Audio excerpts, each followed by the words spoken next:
नमस्ते, मेरा नाम है अपूर्वा। आप देख रहे हैं गुड न्यूज टुडे डिजिटल। तो जो शख्स आज बातचीत के लिए हमारे साथ मौजूद है वो है Lucky Bisht. Lucky Bisht former NSG commando हैं और अब राइटिंग में आ गए हैं, यानी ये बॉलीवुड में या मूवीज के लिए लिखते हैं।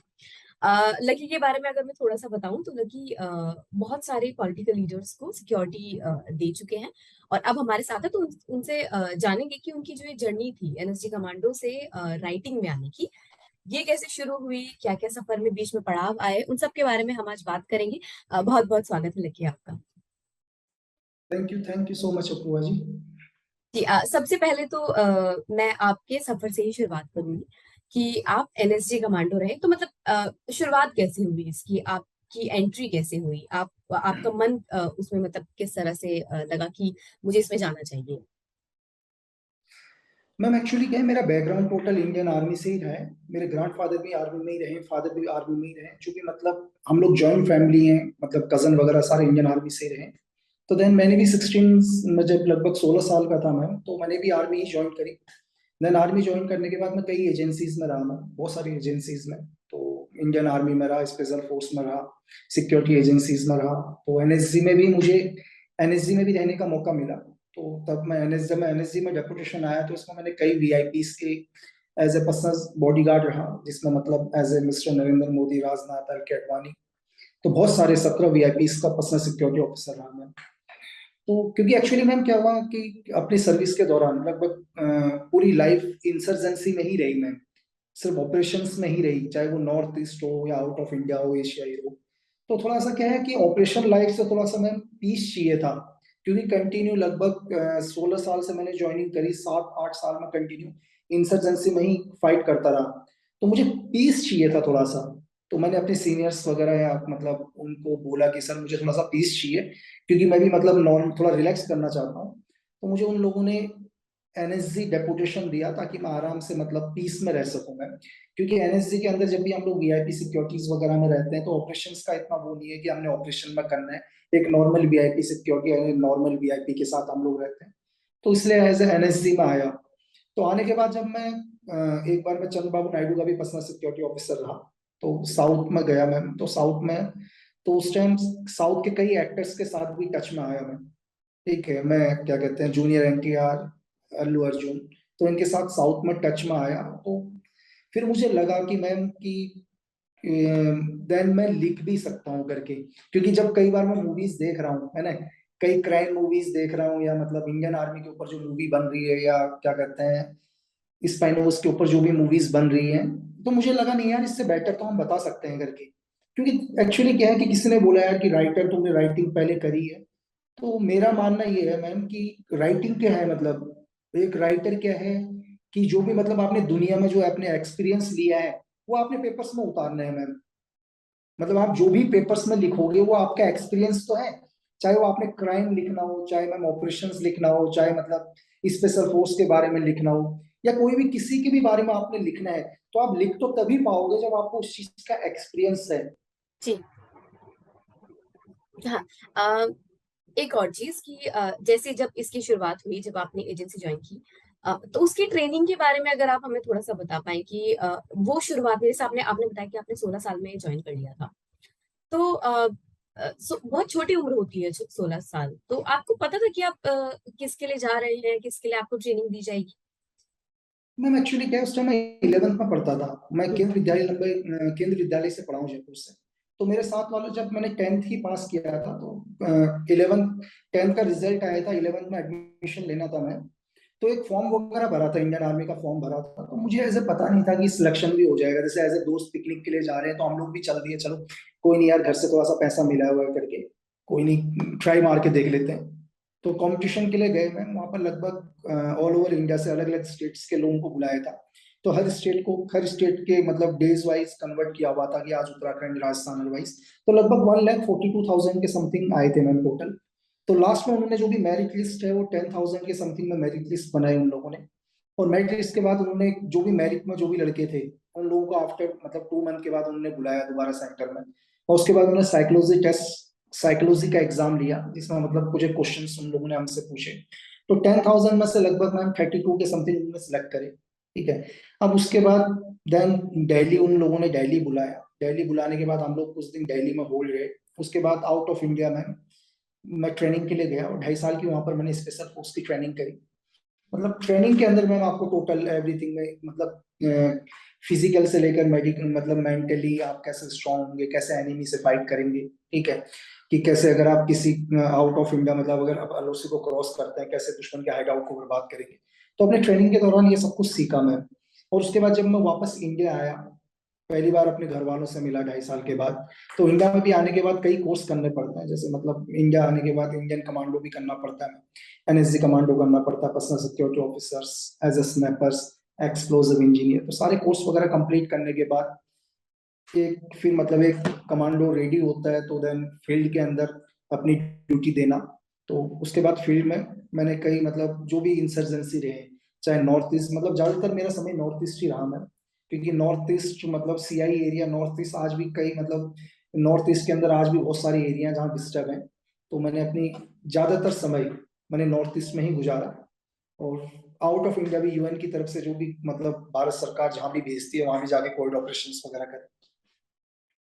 लकी, थोड़ा सा अगर आप नॉर्थ ईस्ट के बारे में हमें थोड़ा सा बता पाए, कुछ ऑपरेशंस के बारे में, अगर थोड़ा सा इलेबोरेट और कर पाए तो।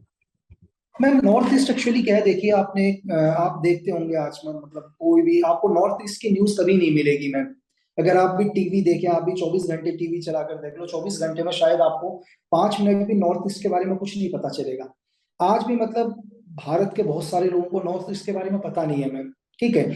तो नॉर्थ ईस्ट क्या है मैम, स्टार्टिंग से ही नॉर्थ ईस्ट के लोगों की मतलब गवर्नमेंट से कुछ शिकायतें हैं, ठीक है। मतलब सब नहीं है, ये देखिए मैम, टेररिज्म हो गया, ये भी कोई भी मतलब लोगों ने क्या किया, एक स्टार्टिंग में अगर कोई भी आदमी एक हक की लड़ाई स्टार्ट करता है, चाहे वो नक्सलाइट हो चाहे नॉर्थ ईस्ट का टेररिज्म हो मैम, शुरू में क्या होता है मैम, स्टार्टिंग में एक आदमी गवर्नमेंट के खिलाफ फाइट करता है अपने अधिकारों के लिए। धीरे धीरे मैम जब उसको लगता और वो धीरे धीरे जब पावरफुल बनता है, जब उसको पब्लिक का सपोर्ट मिलना शुरू होता है, तो उसी चीज को मैम वो क्या करता है, गलत रास्ते में लेके जाता है। फिर वो नए नए यूथ को भड़काना, यूथ को ट्रेनिंग देना कि मतलब भारत सरकार हमारे साथ अत्याचार कर रही है, ये चीज कर रही है, ताकि फिर मैं जो भी ये बड़े लीडर्स होते हैं, ये लोग क्या करते हैं, सिर्फ अपने फायदे के लिए, अपने मतलब बिजनेस फायदे के लिए जो नए यूथ को होते हैं उनको मतलब भड़काने की कोशिश करते हैं आपके गवर्नमेंट के खिलाफ। और इस चीज में मैम क्या होता है, देखिए आपको ये चीज पता ही है कि अगर कोई भी देश आज के टाइम में वर्क कर रहा है, तरक्की कर रहा है, तो उसके पड़ोसी मुल्क कभी चाहते ही नहीं है कि मतलब इस देश में शांति हो, ये देश तरक्की करे। तो जो ये भटके हुए युवक हैं जो भी गवर्नमेंट के खिलाफ वेपन उठाते हैं, इनका पूरा फायदा कौन उठाता है मैम, हमारा पड़ोसी मुल्क उठाता है। इनको फाइनेंशियली भी हेल्प करता है, वेपन से भी हेल्प करता है, इनको ट्रेनिंग भी देता है, ठीक है। ताकि इन लोगों के अंदर एक ही सोच है, मतलब इन लोगों को ये लगता है कि हमारे को आजादी चाहिए।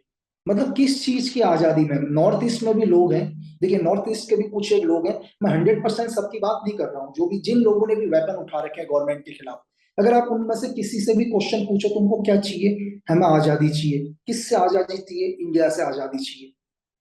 मतलब वहां पर लगभग लोगों की यही डिमांड है कि हमारे को भाई आजादी चाहिए, मतलब हमारे को एक इंडिपेंडेंट कंट्री चाहिए करके, ठीक है। ताकि मतलब जो मतलब जिन लोगों ने भी वेपन उठा रखे हैं मैम, उनको यही नहीं पता हम फाइट किस चीज की कर रहे हैं, हम किसके खिलाफ हमने हथियार उठाए हैं, उन लोगों को यही नहीं पता। मतलब जो कंट्री उनको सपोर्ट कर रहा है मैम, हर चीज दे रहा है उनको, मतलब जो भी मतलब हमारा देश जो भी हेल्प कर सकता है स्टेट को, वो सेंट्रल गवर्नमेंट हेल्प करती है मैम हर स्टेट को। तो हमारी गवर्नमेंट भी हेल्प हर मतलब हर तरह की हेल्प कर रही है उनको। लेकिन इसके बावजूद भी उनको क्या चाहिए मैम, एक इंडिपेंडेंट कंट्री चाहिए। जिसके लिए लगभग नॉर्थ ईस्ट के अंदर मैम, मैं अगर आपको मणिपुर बताऊं, तो मणिपुर में 36 ग्रुप्स हैं जिन्होंने अपने वेपन उठा रखे हैं। हर ग्रुप्स की अपनी एक डिमांड है, हर ग्रुप चाहता है मैम कि वो इंडिपेंडेंट हो, ठीक है। मतलब हर ग्रुप की गवर्नमेंट से एक ही चीज है कि हमारे को इंडिपेंडेंट स्टेट चाहिए, इंडिपेंडेंट स्टेट चाहिए मैम। यही मतलब लगभग 50 साल से उनकी यही डिमांड चल रही है मैम। अच्छा, आप मतलब कब से आप कब तक रहे हैं नॉर्थ ईस्ट में, ईयर मैम अगर। मैंने 2003 में मैम, लगभग लास्ट 2003 दिसंबर में मैंने एजेंसी ज्वाइन करी। लगभग 6 के आसपास में नॉर्थ ईस्ट में रहा मैं। 2006 से मैं नॉर्थ ईस्ट में रहा, जब लास्ट में भी मैं रिटायरमेंट लेके आया हूँ 2019 में, तभी मैं नॉर्थ ईस्ट से ही आया हूँ मैं। तो लगभग नॉर्थ ईस्ट से मतलब मेरा बहुत वो रहा है, मैंने अपनी लाइफ का आधे से ज्यादा टाइम नॉर्थ ईस्ट को दिया है मैम। देख एक्चुअली क्या है, नॉर्थ ईस्ट के अंदर भी क्या है मैम, थोड़ा सा वहाँ की मिलिटेंसी, अगर आप जेएनके को लें, जेएनके के अंदर क्या है मैम, यहाँ के जो भी जंगल वगैरह है, जो भी है, ये सेकेंडरी है मैम, मतलब प्राइमरी। अगर आपको एनिमी को आप दूर तक देख सकते हैं, मतलब जम्मू कश्मीर में इस टाइप के जंगल है, अगर कोई मिलिटेंट भाग रहा हो या हाइड आउट उन्होंने बना रखा हो, तो हम 100 मीटर 50 मीटर दूर तक उनको देख सकते हैं। लेकिन नॉर्थ ईस्ट के जंगल में बहुत झाड़ियों वगैरह से है, अगर वहां का कोई भी मिलिटेंट अगर 2 मीटर 5 मीटर दूर भी छुपा हुआ है, तो आपको उसको ढूंढना बहुत मुश्किल है मैम।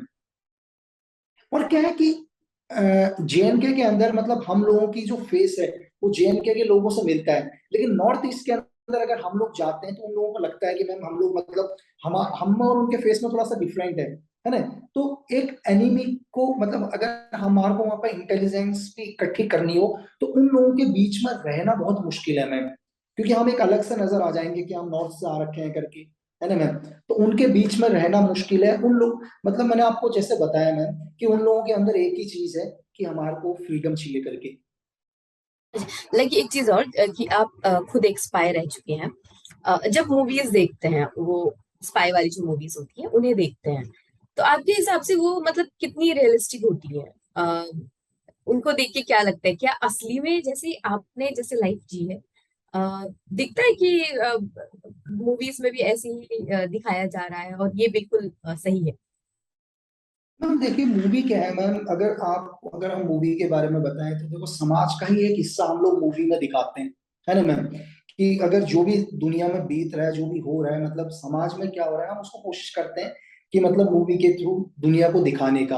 लेकिन 100% नहीं है मैम, कहने का मतलब है उन्होंने एक कमर्शियल, देखो अपना जो भी पैसा लगा रहे हैं वो उन्हें रिकवर भी करना है, एक हीरो को हीरो दिखाना है मैम। ठीक है, अगर आज आप हीरो के पास स्क्रिप्ट लेके जाते हैं, तो हीरो को ये लगता है कि मैं हीरो कहाँ दिख रहा हूँ करके।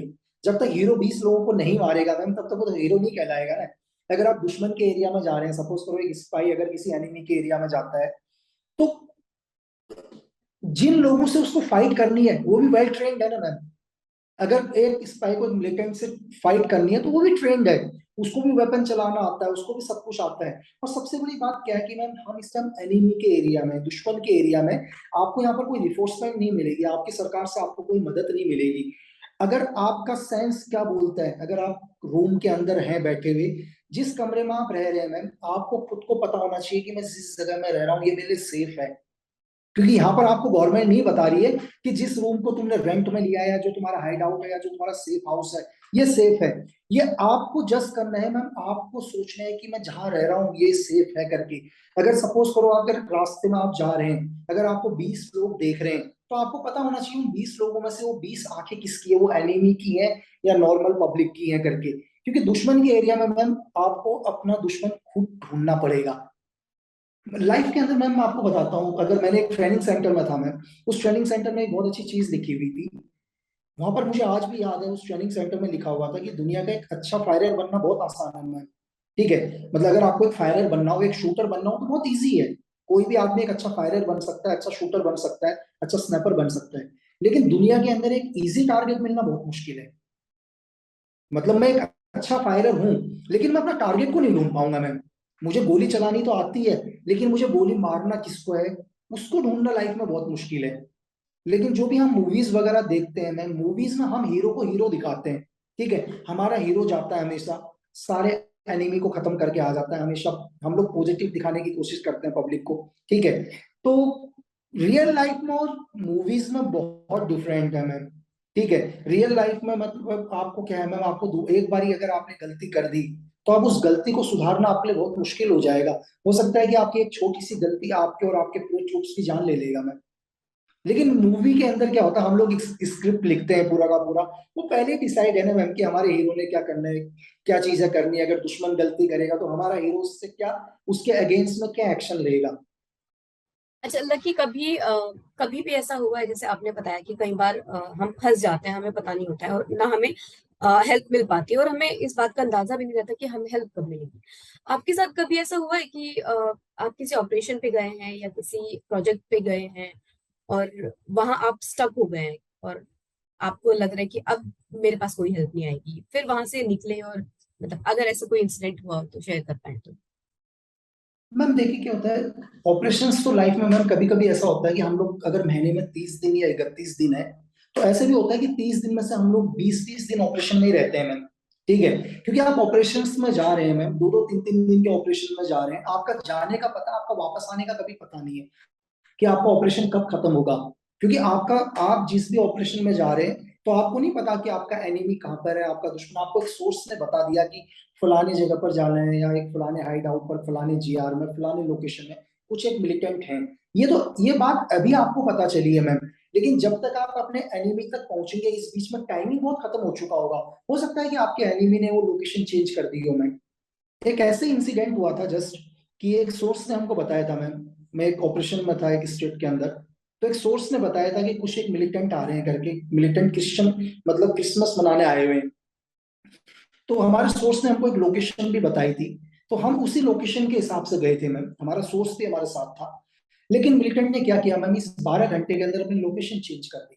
मतलब सपोज हमारे को जाना 2 किलोमीटर आगे था, तो मिलिटेंट ने अपनी लोकेशन 1 किलोमीटर पहले कर दी मैम, हम तो उसी 2 किलोमीटर के हिसाब से जाते मैम, क्योंकि कोई भी ऑपरेशन मैम देखिए क्या होता है, सन डाउन के बाद ही हम लोग ज्यादातर कोई भी ऑपरेशन रात के समय ही करते हैं, क्योंकि कहते हैं कि मतलब एक कमांडो या एक स्पाई का जो सबसे अच्छा दोस्त है वो अंधेरा है मैम, क्योंकि अंधेरे से अच्छा आपका कोई दोस्त नहीं है, जहां पर आपका दुश्मन आपको देख नहीं सकता।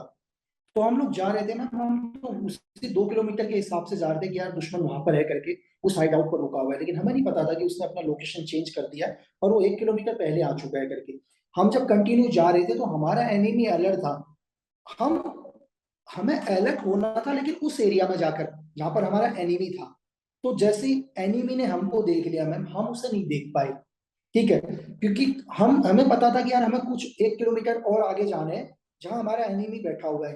लेकिन जैसे ही हमारे एनिमी ने हमारे को देखा मैम, तो उसने बिना कुछ बोली, रात के कम से कम ये 2:45 के समथिंग हो रहा होगा मैम टाइम, तो अर्ली मॉर्निंग 2:45 के समथिंग उसने फायर खोल दिया।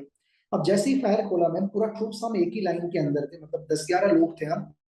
अब हमारा पीछे वाला तो फायर नहीं कर सकता ना, क्योंकि मैं भी आगे हूँ, मेरा फ्रेंड भी आगे है, अगर हम अपना ही फायर खोलेंगे तो हमारे अपने ही किसी को लग सकता है, किसी साथी को। तो हमारा एनिमी हमें कंटिन्यू फायर कर रहा था, लेकिन हमारे जो फ्रेंड के जो स्कोर था उसने कंटिन्यू फायर किया। फायर करने के बाद हम पोजीशन हमने लेके रखा था मैम, क्योंकि ना कोई रिफोर्समेंट ना कुछ, अभी एक ऐसे एरिया में जहाँ से हमारा हेडक्वार्टर भी हमसे बहुत दूर है, और एनिमी का कंटिन्यू फायर आ रहा है धीरे धीरे, जैसे जैसे फर्स्ट लाइट हुआ सुबह सुबह, तो एनिमी का फायर आना बंद हुआ मैम। तो जब हम अर्ली मॉर्निंग सुबह देखते हैं मैम, जब फर्स्ट लाइट हुई सुबह सुबह, तो हम देख रहे हैं कि जो हम कमांडर थे उनका सर ही नहीं है। रात को हमें पता ही नहीं चला कि हमारे कमांडर के सर में गोली लग चुकी है और उनका सर ही नहीं है मैम। तो रात के मतलब लगा लीजिए 2:45 पर जब शायद फर्स्ट फायर आया था, उस समय हमारे कमांडर का सर ही उड़ गया, और हमारे को 2-3 घंटे के बाद पता चला कि हमारे साथ जो जमीन में यहाँ लेटे हुए हैं, उनका सर ही नहीं है। तो लाइफ में बहुत ऐसा हुआ है, बहुत बारी इंसिडेंट ऐसा हुआ है कि हम लोग गए, हमारे साथी वापस नहीं आए। तो थोड़ा सैड भी होता है मूवमेंट, क्योंकि आप सोचो ना कि थोड़ी देर पहले अगर आपके साथ आपका रूममेट रह रहा हो मैम, जैसे अभी हम सुबह ब्रेकफास्ट हमने साथ किया है ना, और दिन में हम गए और शाम को हमारा एक साथी वापस नहीं आया, तो बुरा लगता ही है। अच्छा, लगे आपको भी ऐसा लगता है कि कहीं ना कहीं आप जैसे लोगों की, या जो लोग छिपे रहते हैं, जो लोग छिप कर काम करते हैं, छिप कर मतलब कि बहुत सीक्रेटिव काम जिनका होता है, उनकी बातें लोगों तक नहीं पहुंच पाती हैं। मतलब जैसे आपने अभी बताया कि बहुत सारे लोग हैं, बहुत सारे साथी हैं जो वापस नहीं आ पाते हैं, उनके बारे में पता भी नहीं चल चल पाता है। तो आपको लगता है क्या उनके बारे में, मतलब लोगों को पता होना चाहिए, देश को और थोड़ी जानकारी होनी चाहिए, और उनकी कहानियां जो है वो बाहर आनी चाहिए? नहीं मैम देखिए, क्योंकि क्या होता है मैम, कि दुनिया में कोई भी वॉर होता है, कोई भी ऑपरेशन होता है मैम, वो एक आदमी तो नहीं जीतता ना मैम। अगर हम किसी भी वॉर में गए हैं, अगर आपने, हमने आज तक जितने भी वॉर किए हैं मैम, ठीक है, तो एक आदमी किसी वॉर को नहीं जिताता मैम, चाहे वो 99 हो, 65 हो मैम, 71 हो, 62 हो। क्या होता है मैम, हर आदमी का कोई ना कोई योगदान होता है ना। एक आप सोचो ना मैम, एक लड़का अभी जस्ट अभी एक ने 17-18 साल के अंदर फोर्स ज्वाइन करी मैम, इसने दुनिया में कुछ भी नहीं देखा, ठीक है, उसने 12th किया, एनडीए दिया, कंपटीशन फाइट करने के बाद इंडियन आर्मी ज्वाइन करी मैम, ट्रेनिंग कंप्लीट होने के बाद उसको अभी दुनिया नहीं पता कुछ भी मैम। वो एक ऑपरेशन में जा रहा है मैम, या किसी लड़ाई में जा रहा है, और उसको भी पता है कि मैम कि वो वापस आ भी सकता है और नहीं भी आ सकता है। मैम जब हम अपने एनिमी को मारने जा रहे हैं, तो दैट हमारा एनिमी तो यही सोचता है ना मैम, कि हमने उस ट्रूप्स को मारना है करके। तो जिस आदमी ने दुनिया कुछ भी नहीं देखी, वो एक ऑपरेशन में गया, उस ऑपरेशन से कभी वापस नहीं आया। तो ये मतलब यूथ को ही नहीं, पूरे हिंदुस्तान को पता होना चाहिए मैम उसका। ये सोचिए ना मैम कि उसकी भी फैमिली, जो मतलब अपनी फैमिली को छोड़ के, अपने परिवार को छोड़ के, ठीक है, एक एक साल तक मैम बाहर रहता है, -18 डिग्री टेम्परेचर पर काम करता है, वहां 50 डिग्री टेम्परेचर पर काम करता है मैम, ठीक है। तो दुनिया में जॉब तो सभी कर रहे हैं ना मैम, और कौन सी जॉब है जिसमें ये होता है कि वो वापस जाके कभी वापस नहीं आएगा मैम। हर आदमी अपनी ड्यूटी में जाता है, शाम को वापस अपने घर आता है, लेकिन एक सोल्जर मैम, एक अपनी ड्यूटी में जा रहा है तो उसको कभी पता ही नहीं है कि मैं वापस आऊंगा करके। आपने हजारों किस्से सुने होंगे मैम कि जस्ट एक सोल्जर गया, अपने फादर को बोलता है कि ठीक है मैं 1 महीने के बाद आ रहा हूँ, जस्ट उसकी सगाई हो गई, 15 दिन के बाद शादी होने वाली है, कार्ड छपे, अगला नहीं आ रहा मैं वापस। तो दुनिया को, आज पूरे हिंदुस्तान को उनके बारे में पता होना चाहिए मैम। आप सोचो ना, अगर किसी आदमी को ये बोल दिया जाए कि यार एक कमरा है, आपके घर के अंदर सांप घुस गया करके, आप उस कमरे के अंदर नहीं जाते मैम जब तक वो सांप बाहर ना निकले, ठीक है, क्योंकि आप चाहते हो कि कोई ना कोई आए, कोई ना कोई फॉरेस्ट वाले आए और उस स्नेक को बाहर निकाले, ठीक है। तब तक आप और आपकी पूरी फैमिली अपने घर के अंदर नहीं जाएगी, क्योंकि आपके घर के अंदर कोई ना कोई स्नेक है बैठा हुआ। मैम आप अपने घर को छोड़कर बाहर आ गए, लेकिन एक मैम ये सोचिए कि एक सोल्जर मैम, जिसको ये पता है कि कुछ एनिमी एलओसी क्रॉस करके अंदर आ गए, वो उनसे भाग नहीं रहा है मैम। उसको पता है कि मुझे उनको मारना है, उनको खत्म करना है, ठीक है, और वो उस ऑपरेशन के लिए मैम वो अपना सर्वोच्च बलिदान देता है। तो आज के पूरे हिंदुस्तान को, पूरे यूथ को, सबको उनके बारे में पता होना चाहिए मैम, जिन्होंने इस देश के लिए सर्वोच्च बलिदान दिया, जो कभी मीडिया में नहीं आए मैम, जिनके लिए कभी कोई न्यूज नहीं छपी, शायद अखबार के एक छोटे से पन्ने में आता है मैम, ठीक है, जिसको लोग पढ़ते भी नहीं है और 6 महीने के बाद भूल जाते हैं। मतलब लोगों को देशभक्ति सिर्फ 15 अगस्त को नजर आएगी, 26 जनवरी को नजर आएगी मैम, ठीक है। आप सिर्फ 15 अगस्त को ही अपनी डीपी में मैम तिरंगा लगा लेते हो, 26 जनवरी को लगा लेते हो, क्या बाकी के दिन देशभक्ति खत्म हो जाती है? अच्छा, एक चीज और, आपने बहुत छोटी उम्र में ज्वाइनिंग कर ली थी, 16-17 साल की उम्र थी आपकी। अ, मतलब रिटायरमेंट क्यों लिया? क्या मुश्किल था? मतलब ये जो आपका जो जो पुरानी जो आपकी लाइफ थी, और वो ज्यादा मुश्किल थी कि अब जो आप जी रहे हैं, एक राइटर वाली जो जिंदगी है, मुश्किल नहीं आपके मैम हिसाब से? एक्चुअली, नहीं नहीं मैम एक्चुअली क्या है कि ऐसा नहीं है कि वो जॉब, मैम देखिए उससे अच्छी जॉब तो दुनिया में है ही नहीं मैम। मैम क्या हुआ एक्चुअली, मैं मैं अपने सीनियर्स के साथ जो भी कोर्स वगैरह में हम लोग हैं, हम लोग डीप ब्रीफिंग्स वगैरह सुनते हैं, जो भी मेरे सीनियर्स ने या जो भी मतलब सोल्जर्स ने इस देश के लिए बलिदान दिया, उनके बारे में सुना मैम। लेकिन मुझे भी कई बार जानकर पता हुआ कि मैम मैं यहाँ सर्विस कर रहा हूँ, मुझे नहीं पता, तो आम लोगों को कैसे पता होगा मैम? मैं, मुझे भी नहीं पता कि इस देश में किस किस ने अपनी जान दी, किस किस ने मतलब सर्वोच्च बलिदान दिया। जब मुझे नहीं पता, मैं 15 साल से जॉब कर रहा हूँ, तो आम लोगों को कहाँ से पता चलेगा मैम? तो मैंने सोचा कि मैम मैं लिखता हूँ, मतलब कि मैं लिखूं, और जितना, क्योंकि मैम मैं जॉब में रहेंगे तो सबके बारे में दुनिया को बता नहीं सकता ना मैम, कि ऑपरेशंस में क्या होता है, ठीक है, एक सोल्जर कैसे जीता है, ठीक है, एक ऑपरेशंस मतलब कैसे होते हैं। लेकिन मैंने सोचा अगर मैं लिखूं तो मुझे मूवी या बुक्स से बड़ा माध्यम कुछ भी नजर नहीं आया, तो मैंने डिसाइड किया कि मैं लिखूंगा मैम। और अब एज ए राइटर में काम कर रहा हूँ, तो इजी है मैम, लाइफ ऐसा कुछ भी नहीं है, नॉर्मल तरीके से उठ रहा हूँ, कोई टेंशन नहीं, कुछ नहीं, मतलब फ्री। कोई यहाँ पर अलार्म नहीं बजता एकदम से, ठीक है, एकदम से सायरन नहीं बजता, ऑपरेशन में जाना है, एकदम से रात को कोई उठाता नहीं है यार जल्दी उठ करके ऑपरेशन में जाना है। तो दुनिया में बहुत इजी लाइफ है मैम। जी। अभी आप किन प्रोजेक्ट्स पर काम कर रहे हैं, उनके बारे में अगर थोड़ा सा बता पाए, और अपकमिंग जो प्रोजेक्ट्स हैं, अगर आप कुछ मतलब आगे कुछ लिखने वाले हैं, या किसी में मेंटली प्रिपेयर कर रहे हैं खुद को कि मैं ये लिखूंगा आगे जाकर, तो उसके हाँ बारे में अगर थोड़ा सा बता। मैम, अभी मैंने अभी वेब सीरीज लिखी है, 3 वेब सीरीज लिखी है और एक मूवी लिखी है मैम, जिसका भी स्क्रीन प्ले में वर्क चल रहा है। ये एक वेब सीरीज मैंने लिखी है मैम एज ए 1955 के इंसिडेंट की ऊपर लिखी है, कि 1955 में एक इंसिडेंट हुआ था, कैसे हिंदुस्तान के एक स्पाई ने पूरी दुनिया में मैम इंडिया को इनोसेंट प्रूफ किया। तो मैं इस वेब सीरीज के थ्रू दिखाना चाहता हूँ। और एक जस्ट मेरी अगली वेब सीरीज चल रही है ma'am as a post blast study, कि इस दुनिया के अंदर ब्लास्ट क्यों होते हैं मैम।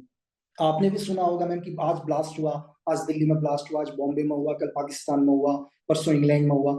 शायद धरती में ऐसा कोई, मुझे नहीं लगता कोई कंट्री ऐसा होगा या कोई देश या कोई स्टेट ऐसा होगा जिस कभी ना कभी ब्लास्ट नहीं हुआ। मैं एक्चुअली में ब्लास्ट का मतलब क्या है, क्यों होते हैं धमाके में?